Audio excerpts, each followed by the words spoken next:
오늘 말씀의 제목을 한번 따라 하시겠습니까? 문제를 이겨내는 믿음. 문제를 이겨내는 믿음. 이런 제목으로 말씀을 나누기 원합니다. 혹시 여러분 이런 얘기를 들어보셨습니까? 인생이란 롤러코스터를 타는 것과 같아. 난 롤러코스터를 모른다. 왜냐하면 저도 롤러코스터라는 단어를 다른 사람들이 이렇게 많이 썼는데 제가 좀 뒤늦게 알았던 기억이 있어요. 왜 그랬을까? 우리는 롤러코스터라는 단어보다 청룡의 열차가 훨씬 익숙하거든. 난 청룡의 열차는 안다. 근데 모를 수도 있어. 난 청룡의 열차 모른다.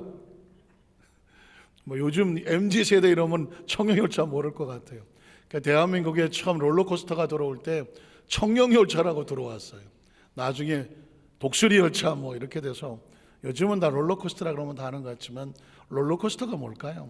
올라갔다가 내려갔다가 비틀었다가 또 흔들었다가 정신없이 막 왔다 갔다 하다가 나중에 쿡 하고 내려보면 막 머리도 산발이고 막 소리도 지르고 했던 기억이 나는데 인생이 그렇다는 것이죠. 결코 평탄하지 아니하더라. 아마도 우리 성도들에게 어떻게 살아오셨냐고 물으면 눈물부터 날 거예요. 그 수없이 많은 굴곡을 겪어내며 여기까지 와 있겠지 않습니까? 그런데 인생의 문제라는 것은 딱 두 가지인 것 같아요. 외부에서 오는 문제, 환난과 여러 가지 많은 유혹과, 그리고 또 하나는 뭔가 내 내면이 겪는 갈등과 아픔. 그러니까 이 두 가지 문제를 잘 이겨내면, 외부의 문제를 잘 이겨내고 내면을 잘 지킬 수 있으면 인생은 나름 평안을 지킬 수 있는 것 같습니다. 신앙이 그렇거든요. 신앙도 아마 롤러코스터를 타지 않겠습니까? 난 이때까지 예수 믿고 지금까지 일직선으로 왔다시 한 번도 곁길로 간 적도 없고 떨어져 본 적도 없고 흔들려 본 적도 없다. 아무도 손을 안 들지. 저도 못 들어는. 권사님은 드신 거예요. 사실은 신앙도 보면 올라갔다 내려왔다 흔들렸다 엎어졌다 자빠졌다 할 때가 얼마나 많이 있습니까? 그런데 그 신앙의 문제도 가만히 보면 두 가지 차원이에요.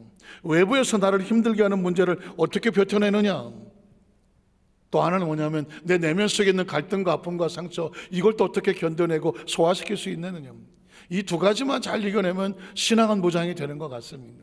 성경에 보면 히스기야 왕 때, 우리는 지금 히스기야 왕 시대를 배우고 있는데 아하스 왕이라는 사람이 나라를 무너뜨렸어. 마치 그냥 곤두박질 치는 것처럼. 나라가 무너지는 것, 개인이 무너지는 것 단순합니다. 하나님과 분리되면 무너집니다. 하나님과 분리되면 살 수가 없습니다. 기억하십니까? 혹시 뭐 물을 떠난 고기가 살 수 있다고 할지라도 하나님을 떠난 영혼이 살 수가 없습니다. 공기를 떠난 육신과 같은 것이거든요. 그래서 히스기야 왕은 다시 올라가기를 꿈꿉니다. 어떻게 하나님 앞에 새로운 성전을 수속하고 예배를 회복을 시키고 하나님 앞에 신앙의 모든 제사와 그 예물들이 온전히 성립이 됩니다. 그리고 이렇게 말합니다. 하나님의 마음을 우리에게 돌이켜 주시옵소서. 중요한 건 하나님이 그 마음을 우리에게 돌이켜 주시는 것입니다. 여러분 어떻게 생각하십니까? 지금 하나님께서 나를 향하여 그 마음을 돌이키고 내 안에 계신다고 믿으십니까? 아니면 혹시라도 한 주간을 살았는데 시리고 아파서 하나님은 구마리 정천 멀리 있는 것 같고 나하고는 관계가 먼 것처럼 보이십니까? 죄송한 얘기지만 우리 영혼은, 우리 인생은 하나님을 떠나서는 살아갈 수 없는 존재인 것입니다. 마치 지구를 떠나서 살 수 없는 존재와 같다는 것이죠. 신앙은 그렇습니다. 그러니까 그런 외부적인 문제, 그 모든 문제를 이겨내기 위해서 히스기야 왕은 하나님의 마음을 돌이키기를 원했던 것이죠. 그리고 이 하나님의 마음이 돌이켜 왔을 때 이스라엘 백성들을 회개하고, 회개란 뭐냐? 하나님께로 방향을 돌리고, 그리고 감사의 제사로 하나님 앞에 관계를 회복하고 나니까 신앙이란 딴 거 없습니다. 모든 하나님과의 온전한 관계가 회복이 되고 내면에 감사의 무장을 하게 되면 이제 어떤 문제가 다가와도 두렵지 않은 거거든요. 그런데 히스기야 왕 시대에 그런 모든 문제가 준비됐을 때 외부에 문제가 하나 들어옵니다. 문제가 다가옵니다. 마치 크리스찬들이 내가 신앙생활을 열심히 하는 것 같은데 나에게 덜컥 문제가 생긴다면 오늘 말씀에 주목해 보십시오. 이런 상황이 다가왔을 때 우리는 어떻게 이겨낼 수 있을까? 우리는 첫 번째로 우리와 함께 하시는 이가 그와 함께 하신 자보다 크시다, 이 말씀을 가슴에 새기셔야 됩니다. 한번 따라 하실까요? 우리와 함께 하시는 이가 그가 함께하는 자보다 크시다. 우리는 이 상황을 파악해야 되는, 지금 내가 있는 이 처해 있는 상황 가운데 내가 무엇 때문에 흔들리나, 무엇 때문에 두려워하나, 무엇 때문에 걱정하나, 지금 내 문제를 흔들게 하는 그 세력이 큰가? 아니면 나를 부여잡고 계시는 하나님이, 우리가 믿는 하나님이 또 크신가? 누가 큰가? 이걸 정확히 인식하면 우린 문제를 이겨나갈 수가 있는 것이죠. 오늘 성경에 보니까 역대하 32장 1절에 히스기 왕이 이렇게 말합니다. 이 모든 충성된 일을 하는, 충성된 일이 뭘까요? 하나님과의 관계가 회복이 되고 내가 내면의 신앙이 온전히 있어서 하나님과 든든히 섰을 때, 이게 충성된 일이거든요. 이젠 안팎으로 단단해졌습니다. 그럼에도 불구하고 아스루 왕 산헤립이라는 사람이 유다에 들어와서 견고한 성읍들을 향하여 진을 치고 쳐서 점령하고자, 다시 말해서 아스루 왕이 쳐들어와서 이스라엘과 전쟁이 벌어지게 됐다는 것입니다. 여러분, 전쟁이라고 하면 두렵고 떨리지만 크리스찬들의 문제가 다가왔을 때 문제 앞에 두려워하지 말고 전쟁 앞에 두려워하지 말라. 이 상황 속에서 하나님이 어떻게 헤쳐나가느냐, 하나님을 주목하면 됩니다. 한번 따라 하실까요? 이 상황 속에서 하나님을 주목하자. 가정이든 사업이든 직장이든 모든 상황 속에서 어떤 문제가 덜커덕 생기거든 하나님이 어떻게 하시려고 하지? 하나님을 주목하십시오. 문제는 덜커덕 전쟁이 벌어지니까 다 두렵고 떨릴 상황이지만 우리 관심은 그런 데 있지 않습니다. 하나님이 어떻게 움직일지를 바라보는 것이죠. 오늘 성경 그 다음 절에 보니까 히스기야가 산헤립 예루살렘에 치러 온 것을 보고 그의 방백들과 용사들과 더불어 의논하고 성 밖의 모든 물건을 막고자 하며 그들이 덥더라. 전술을 필 수밖에 없겠죠. 외부에서 왔으니, 먼 길을 왔으니 이들에게 식량과 보급료를 찾아가되 가장 중요한 것은 물을 공급받지 못하게 하자. 그래서 물의 근원을 막자고 한 것입니다. 이런 전술도 필요하죠. 자, 그 다음 절에 보면 이 백성이 많이 모여 모든 물 근원과 땅으로 흘러가는 시내를 막고 이르되 어찌 아수르 왕들이 와서 많은 물을 얻게 물을 차단하겠다는 것입니다. 그 다음 절에 보면 히스기야가 힘을 내어 무너진 모든 성벽들을 보수하되 망대까지 높이 쌓고 또 외성을 쌓고 다윗성의 밀로를 견고하게 하고 무기와 방패를 많이 만들고 전쟁이 벌어지니까 단단하게 뭐를 준비를 하는 것이죠. 이것도 중요한 것입니다. 군대 지휘관들을 세워 백성을 거느리게 하고 성문 광장에서 자기 앞에 무리를 모으고 말로 위로하이르되 모든 외부적인 전쟁 준비가 끝났지만 더 중요한 것은 마치 군대로 말하면 정신무장이고 신앙으로 말하면 영적인 무장이 중요한 거죠. 오늘 크리스찬들에게는 이 영적인 무장이 필요한데 영적인 무장은 뭘 하느냐? 말씀을 하는 거거든요. 오늘 성가대의 찬양이 말씀으로 했잖아요. 오늘 자리에 참석한 것은 주일 예배는 예식이 아닙니다. 어디 좋은 얘기 들으러 온 것도 아니고요. 예배는 뭐냐? 영적으로 무장하러 온 것입니다. 이 세상에 나가서 크리스찬들이 세상과 싸우고 죄와 싸우고 마귀와 싸우는데 내가 무엇을 이길 수 있겠는가? 주먹으로 싸우는 것도 아니고 말로 싸우는 것도 아닌데 영적 싸움은 무엇으로 하는가? 하나님의 말씀을 받아서 그 말씀을 믿음으로 그 나가서 말씀으로 물리칠 수 있기 때문에 오늘 말씀으로 무장하러 온 것입니다. 여기서 충전하고 채우고 무장하고 또 한 주간 세상에 나가 싸울 때 부딪혀지는 문제들을 이겨내게 하는 줄로 믿습니다. 도대체 무슨 말씀을 했을까요? 그 다음 절에 보니까 너는 마음을 뭐해라? 강하게 하며 담대히 하고 아스루 왕과 그를 따른 온 무리로 말미암아 뭐하지 마라. 두려워하지 마. 크리스찬들은 어떤 상황 가운데 하나님 말씀은 공통됩니다. 마음을 강하게 하라. 그리고 두려워하지 말라. 낙심하지 말아라. 일단 두려워하고 낙심하고 불안하면 그 상황을 정상으로 볼 수가 없습니다. 마음이 흔들리고 심령이 흔들리고 기도가 흔들리고 예배가 흔들리면 모든 게 흔들려 보이기 때문에 두려워지는 거거든요. 제일 먼저 하는 것은 마음을 강하게 하고 담대히 하라. 그 상황을 두려워하지 말아라. 이유가 뭘까요? 놀라지도 말아라. 우리와 함께 하시는 이가 그와 함께하는 자보다 크다. 기억하십니까? 또 그 다음 절을 보면 그와 함께하는 자는 육신의 팔이야. 아무리 산헤립이 군대를 긁고 와도 그는 육신이다. 3차원적인 존재, 시간과 공간의 제한을 맞추는 존재. 그러나 우리와 함께 하시는 이는 누구다? 우리의 하나님 야훼시라는 거예요. 그가 반드시 어떻게 하시리라? 우리를 도우시고 우리를 대신하여 싸워주실 것이라 하며 백성이 유다 왕 이삭의 말로 하나님의 생각이 들어오고 마음이 다가오니까 믿음이 생기니까 마음이 어떻게 됩니까? 평안해지더라는 것입니다.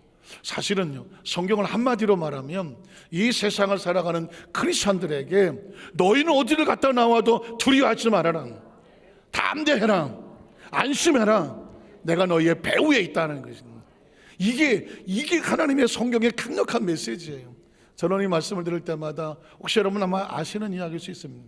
인디안들이 성인식을 어떻게 하는지. 남자아이들이 한 13살, 14살 돼버리면 이들이 이제 성인식을 한단 말이죠.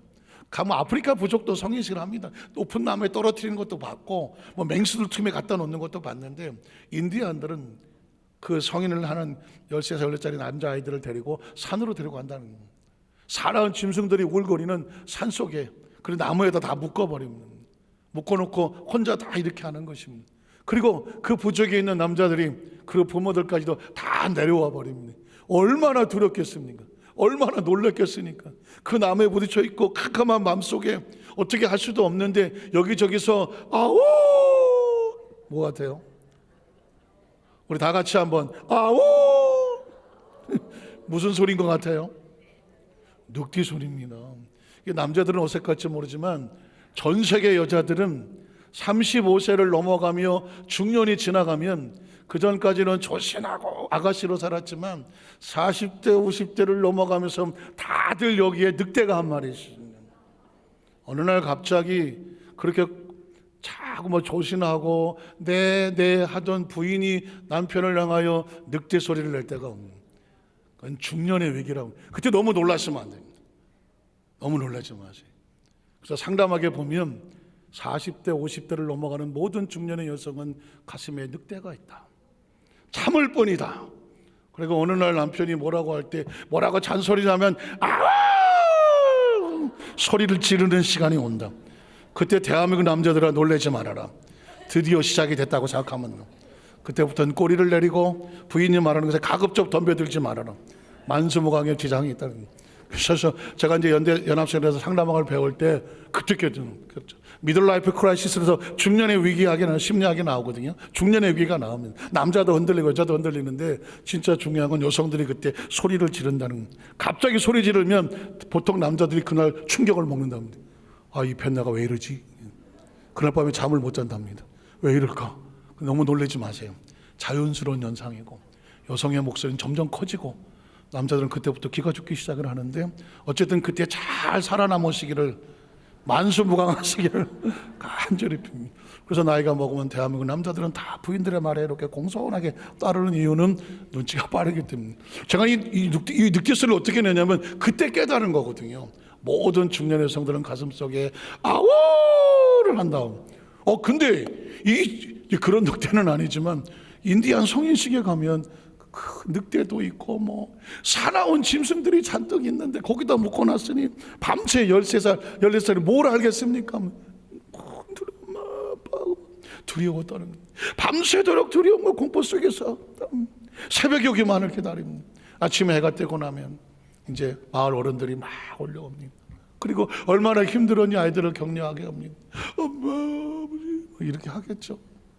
그리고 이제 손을 붙잡고 내려온다 보가 깜짝 놀랍니다. 그 옆에 늑대가 화살에 맞아 있고 또 뭐 옆에 사나운 짐승들이 옆에 있고 죽어 있는 겁니다.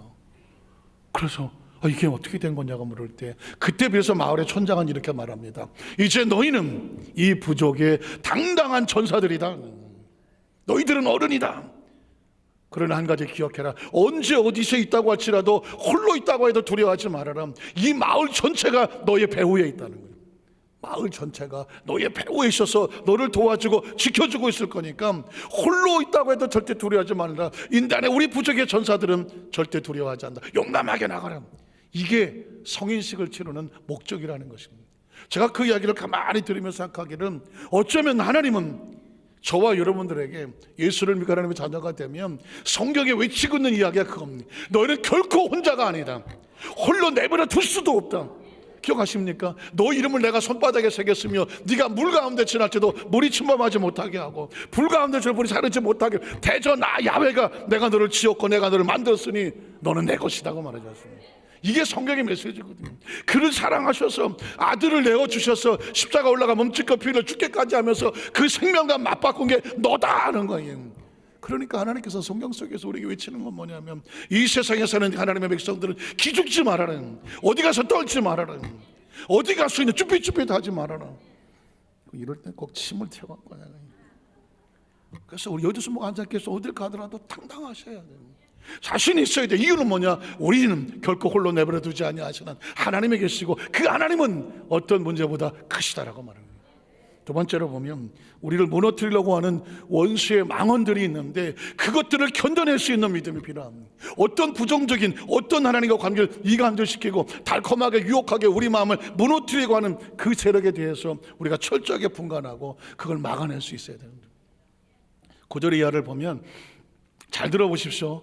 이게 아수르 왕 사네립이 이걸 어떻게 이스라엘 백성을 무너뜨리나 힘으로 안 될 것 같아. 그래서 어떻게 하냐면 신앙으로 무너뜨립니다. 너희가 하나님을 아무리 믿어봤자 하나님이 더 이렇게 힘이 안 될 거야. 이런 소리를 한다면 여러분이 혹시 신앙생활 하다가 예배를 하고 신앙을 봉사를 하다가 어느 날 내 마음 가운데 턱턱 마음에 근심이 걱정이 와갖고 무너져 내릴 때 그 배후가 뭔지 보십시오. 그건 흑암의 세력입니다. 오늘 성경은 그 얘기를 하고 싶어 합니다. 그 아수르 왕 사네립이 그의 온 군대를 거느리고 라기스를 치며 그의 신하들을 예루살렘에 보내요.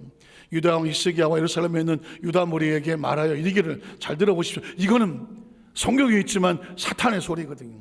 아수르 왕 사네립은 이같이 말하노라. 너희가 예루살렘에 에워싸 있으면서 무엇을 포위되어 있는데 도대체 누구를 의지한단 말이냐?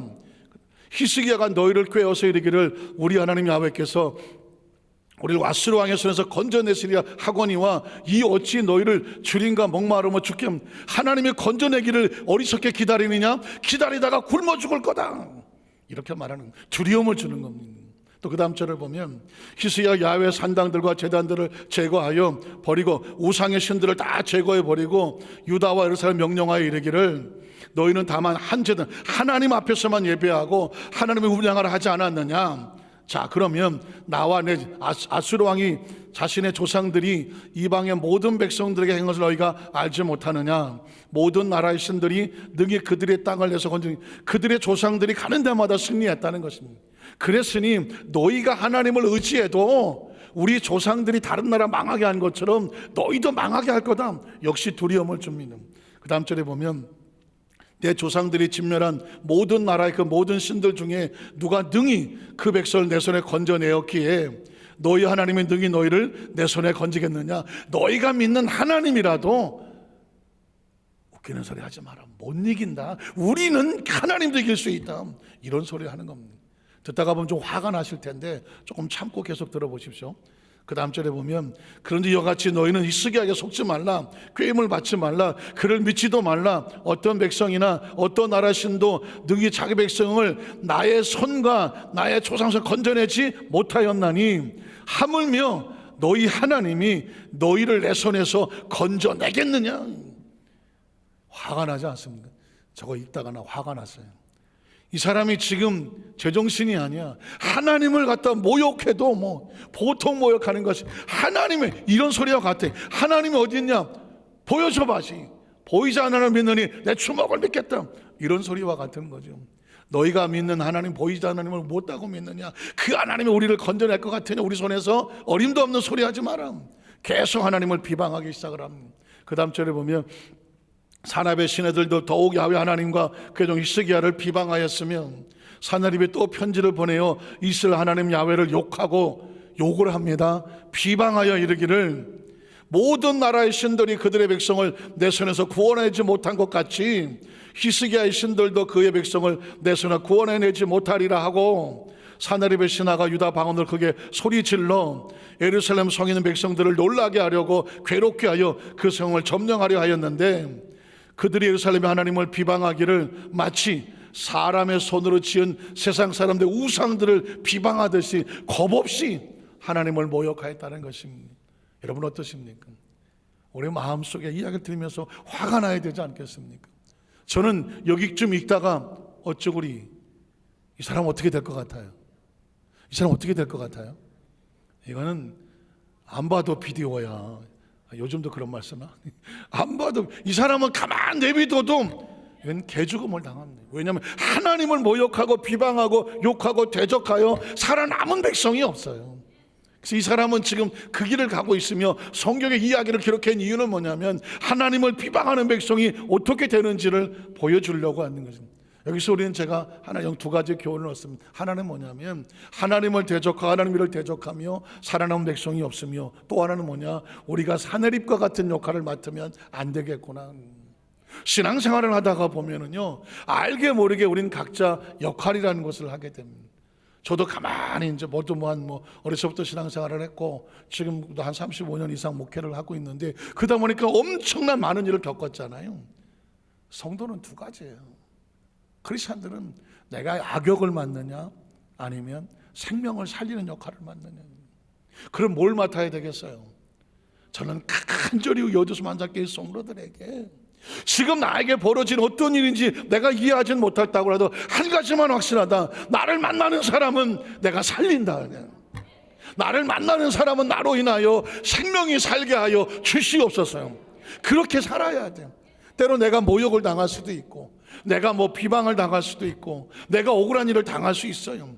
그렇다고 할지라도, 그러나 내가 지금 처해 있는 이곳에서 나는 이 생명도 살리고 이 생명도 살리고 이 생명도 살려서 이 땅에 살면서 나를 만나는 사람이 얼마나 될지는 모르겠지만, 어차피 나를 만나는 사람은 모두 다 살게 하여 주시옵소서. 나로 인하여 실족하여 무너지고 그 사람 때문에 나는 망했어, 이런 소리를 듣는다면 그 생명처럼 가슴 아픈 일이 어디 있습니까? 저와 여러분이 얼마나 살겠어요? 참, 생명이란 존재는 태어나면서부터 무조건 살고 싶어요. 무조건 천년 만년 살라고 해도요, 육신의 생명은 버티고 살 거예요. 아마 살 거예요. 생명은 생존 본능이라는 게 있겠어요. 그러나 기억하십시오, 어떤 생명도 영원하지 않아요. 그리고 어떤 생명도 내가 70까지 산다 80까지 산다 확신할 수는 없어요. 내일이 나의 마지막 날이 될지 모레가 될지는 아무도 몰라요. 그러면 뭐냐, 지금 내 날이 많이 있다고 생각한 사람은 하나님이 없는 사람이고, 나는 마지막 매 순간을 하나님께 맡기고 산다는 사람은 오늘이 마지막 날이다, 적어도 이런 지혜로 살아야 돼요. 그럼 어떻게 해야 돼? 오늘이 마지막 날이라고 믿으니 오늘 내가 만난 사람은 어떻게 해야 돼? 나로 인하여 살게 하여 주시옵소서. 크리스찬들은 절대로 삶을 살아면서 악역을 맡아서는 안 됩니다. 내가 만난 사람, 나 때문에 넘어진 사람이 일어나고 상처 입은 사람이 일어나고 울던 사람이 눈물을 그치고, 그리고 힘들어한 사람에게 용기와 희망을 줄 수 있는 오늘 저와 여러분 되시기를 주의 이름으로 축복합니다. 마지막 세 번째로, 그 상황 속에 히스기야는 한쪽에서는 사내립 왕의 이야기가 들리고, 그리고 한쪽에서는 하나님 우리의 크심을 아는데 이 백성을 어떻게 끌고 갈까? 그래서 세 번째는 뭐냐면, 문제를 이겨내는데 가장 중요한 건 부르짖는 기도라는 것입니다. 기도가 왜 필요한가? 기도가 왜 필요한가? 크리스찬들이 문제를 만났을 때 붙잡고 하나님께 나아갈 수 있는 것이 바로 기도이기 때문에, 기도는요, 얼핏 생각하면 내가 하나님 앞에 부르짖는 것만 생각하잖아요. 또 하나의 이면의 내용은 뭐냐, 내가 하나님 앞에 집중을 하다 보면 세상의 부정적인 것들로부터 단절될 수가 있어요. 내 내면을 지키고 외적으로 나갈 수 있는 게 기도라는 것이거든요. 한번 읽어볼까요? 20절에 보면, 이러므로 히스기야 왕이 아모스의 아들 선지자와 더불어, 히스기야 왕은 혼자 나서지 아니하고 선지자였던 이사야와 더불어서 하늘을 향하여 뭐합니까? 부르짖어 기도하였다는. 크리스찬이 문제를 만날 때 가장 우리가 일어나야 될 최선의 돌파구는 뭐냐? 같이 모여서 합심하여 기도하는 겁니다. 그래서 이스라엘 백성들은 무슨 일만 있으면 함께 성전으로 모였습니다. 그리고 하나님의 이름을 부르면서 같이 기도하는 것입니다. 오순절 마가다락방이 그랬던 것처럼 우리 여도소 한탄 교회가 한 달에 한 번씩 성령 대망회로 같이 저녁마다 모여서 부르짖어 간구하여 기도하는 것도 마찬가지입니다. 하나님께서 이 문제를 해결하여 주시고 우리 가운데 성령의 충만함을 주셔서 지혜를 하게 하여 주시옵소서. 그 문제의 돌파구가 부르짖는 기도였기 때문입니다. 히스기야는 그 백성을 붙잡고 부르짖어 기도합니다. 그 다음 절에 보니까 야훼께서 한 천사를 보내요. 기도는 하나님의 보좌를 움직인다고 말했습니다. 한 천사 한 사자를 보내요. 아스로 왕의 진영에서 모든 큰 용사와 대장과 지휘관들을 뭘 하시더라? 멸하시더라.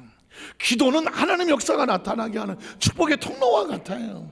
그 백성이 기도하기 시작하자 그 많은 사내립 군대 가운데 하나님의 사자를 보내서 그 군대를 대적하기 시작하는 겁니다. 자, 사내립은 어떤 최후를 만날까요? 그 다음 절에 보면 아스루 왕이 낯이 뜨거워서 그렇게 큰 소리를 치고 하나님이 어딨냐고 그러고 하나님이 과연 우리를 대적할 수 있겠느냐고 욕하고 비방했던 그가 얼굴이 뜨거웠던 얘기 뭐예요? 부끄럽고 수치스럽고 창피해서 그의 고고로 돌아갔더니 기다리고 있는 것은 그가 믿는 신의 전에 들어갔을 때에 숨어 있었던 그의 몸에서 난 자들. 그의 몸에서 난 자가 누구예요? 자식들이잖아요. 자식들이 거기서 칼로 사내립을 죽였다는 거예요. 가장 비참한 게 뭐예요? 자식의 칼에 맞아 죽은 것이에요. 이게 아마 보통 사람들은 잘 이해가 안 되지만 역사 영화를 역사 드라마를 이렇게 보게 되면 왕궁에서 벌어지는 사건을 보면 왕자와 왕 또 세자, 이 사람들은 운명적으로 경쟁자가 될 수밖에 없더라고요. 우리 집은 왕손이다. 하나도 없어요? 또 권사님 손 드셨어요? 마마. 제가 이 역사 드라마를 보다 보니까 그런 걸 몰랐어요. 저희 집도 왕손이 아니라 잘 모르는데, 왕의 자식들이 태어나면 이게 잠재적 경쟁자들이더만 자기 자식이 아니더라고요. 그 중에 세자 하나를 세워놓으면, 혹시 기억하시겠지만 세자를 세우면 나머지들은 죽여버리기도 하더라고요. 왜냐하면 다른 대신들이 다른 왕자들을 이렇게 옹립을 해갖고 세자를 죽이고 그 자리를 차지하겠고 그들이 정권을 잡으려고 하는 계속 전투가 벌어집니다. 그래서 한 사람을 세운 나머지 형제들을 죽여버리거나 아니면 다시 돌아올 수 없는 저 먼 곳으로 유배를 보이거나 그런 식으로 하더라고요. 그런데 세자가 있다고 해서 조용하지는 않더라고요. 어느 날 세자의 세력이 커지는데 왕이 안 돌아가셔. 80이 된다도 안 돌아가셔. 90이 돼도 안 돌아가셔. 왕자가 60이고 70이야. 언제 왕돼? 언제 왕되냐고. 그러니까 이 자식들이 아니라 자식이 그런 마음을 품더라고요. 자기 혼자 하진 않겠지. 세력들이어서 왕을 시해하더라고요. 빨리 가시오. 그리고 그 세자를 왕으로. 그러니까 이 정치와 정권에서 움직여지더라고요. 어쩌면 그런 역사관 백그라운드가 있을지는 모르겠어요. 그 자기 자식들이 작당을 해서 아버지를 죽였다, 그 손에 맞아 죽었다는 얘기인데, 그러나 이 사람은 가장 비참한 죽음의 배후는 뭐예요? 하나님을 욕하고 비방했던 사람입니다. 제가 절대로 악역은 맡지 마시라 하는 이유가 뭘까요? 하나님 안에서 악역을 맡아서 그 최후가 올바로 된 걸 본 적이 없어요. 제가 여태까지 목회를 하면서 저라고 왜 강단을 제가 한 번도 여러분이 그런 얘기 안 하잖아요. 말하기가 너무 안타까워서 말 안 하는데, 하나님을 대적하여 가슴 아픈 사람들을 너무 많이 봤기 때문에 전 실명도 말하지 않냐고 뭐라고 얘기하고 싶지도 않아요. 그러나 한 가지만 확신합니다. 절대 악역은 맡지 마시라. 여러분의 자녀들에게도 그 말만은 꼭 해주고 가시라. 너는 교회에 뭐가 되라? 선한 역할을 맞아라. 충성된 일꾼이 되라. 하나님께서 사랑하시는, 하나님께서 이 초점을 두시고 눈을 맞추는 그런 존재가 되라. 어차피 100년 한 적도 못 살면서 왜 악역을, 구태여 악역을 맡아요? 선한 역할을 맡고 하나님께서 맡기시는 일을 하면서 자꾸 충성되고 하기도 힘들어. 그래서 저는 제 간절한 소원은 그렇습니다. 우리 여려서 만살교회 성도들은 어디 있더라도 누구를 만나더라도 선한 역할을 맡아서 생명을 살리게 하여 주시옵소서. 오늘 22절에 보니까 남자는 이와 같이 야훼 그리스도와 예루살렘 주민들을 아스로 왕 사나립의 손과 모든 적국에서 구원하여 내사 사면으로 보호하시며, 여러 사람이 예물을 가지고 예루살렘에 와서 야훼께 드리고 또 보물을 유다 왕 히스기야에게 드린지라. 이후부터 히스기야가 모든 나라의 눈에 어떻게 되었습니까? 존귀하게. 하나님은 자기 백성을 끝까지 신뢰한 자기 백성을 어떻게 만드시느냐? 존귀하게 만드신다고. 어쩌면 사나립이 막 군대를 쳐들어오는데 히스기야가 그 백성들을 위로하고 격려하고 그리고 앞에서 간과히 기도하면 사람들이 할지 몰라요. 야, 지금 전쟁이 났는데 지금 나가서 한 놈이나 싸워서 죽여야지, 기도한다고 뭐 문제가 해결되겠어? 라고 손가락에 설지도 모릅니다. 그러나 그 기도의 결과 하나님의 개입하셔서 역사하셔서 그 백성을 건져내셨을 때 모든 백성들을 말했습니다. 이웃의 백성들을 말했습니다. 히스기야가 옳았어. 신앙이란 그런 겁니다, 여러분. 노아가 방주를 막 짓고 있을 때 많은 사람은 손가락질했습니다. 아무도 몰랐습니다. 그런데 홍수의 심판이 시작되자마자 방주에 들어간 자가 살아남을 때 비로소 사람들은 말했습니다. 노아가 옳았어. 노아가 옳았어. 요셉이 꿈을 꾸고 뭐 어쩌고 저쩌고 할 때 형들은 말도 안 되는 소리 하니, 아니 저 새끼 죽여버려 뭐 이러곤 했지만, 어느 날 세월이 지나서 요셉은 총리가 되고 형들이 무릎을 꿇었을 때 그날 밤 뭐라고 말했을까요? 요셉이 옳았어. 신앙은 그렇습니다. 여러분들 지금 하나님 믿음의 신앙을 외로운 싸움을 하고 있겠죠. 이 세상에서 그냥 하고 싶은 대로 세상 사람들하고 섞여 살면 손가락질도 당하지 않습니다. 믿음으로 살고 기도로 살고 은혜로 살고 신앙으로 살려고 하는 사람들에게, 좀 더 거룩하게 살려고 하는 사람에게, 말씀대로 살려고 하는 사람에게 세상은 우리 때로 피는 할 수도 있고 비웃을 수도 있습니다. 그러나 기억하십시오. 세월이 지난 다음에 여러분은 이 소리를 듣게 될 겁니다. 그 사람이 옳았어. 그 사람이 옳았어. 말씀을 정리합니다. 최근에 제가 이제 2023년을 마무리 짓고 내년이 2024년이잖아요. 그리고 10년이 지나면 2033년이잖아요. 2033년은 역사 속에 아주 의미 있는 해더라고요. 예수님이 AD 33년에 부활, 승천, 재림 약속을 하셨습니다. 그리고 2000년이 지난 세월이 2033년이에요. 우리가 적어도 10년만 버틸 수 있다면 예수님의 재림 약속 2000주년을 맞게 되는 거죠. 그러니까 악착같이 10년은 버티셔야 돼. 2033년에 재림 약속하신 지가 2000년이요.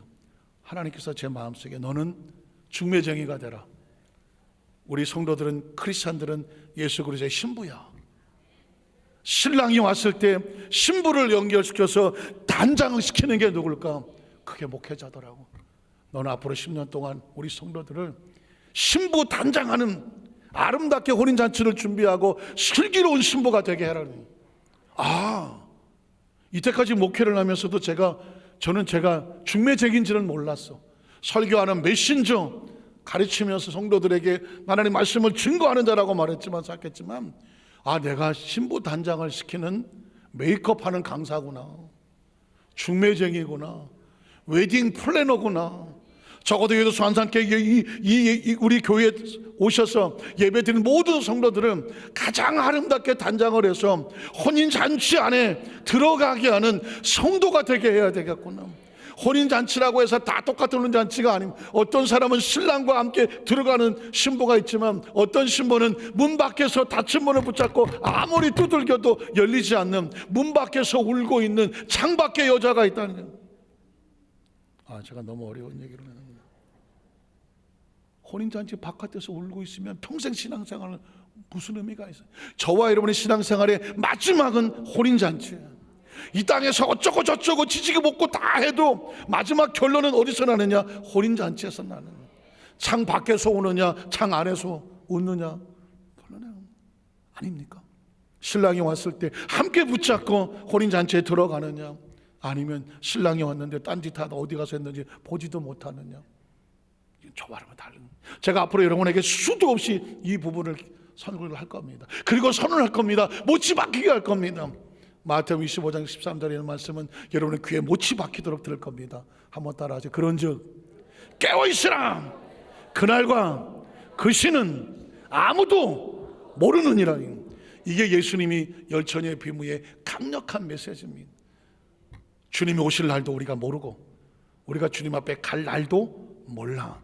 그러면 지금 깨어서 준비하는 사람만 그 말씀에 해당되는 사람입니다. 이걸 철저하게 무장하고 2024년 출발할 때 새로운 신부와 같은 단장의 모습을 가져서 철저하게 신부 단장하다가 신랑이 오시는 그날, 또 우리가 주 앞에 가는 그날이라면 기쁨을 하는 날에 가는 우리 모든 성도 되시기를 주님의 이름으로 축원합니다. 기도하겠습니다. 전능하신 하나님 아버지,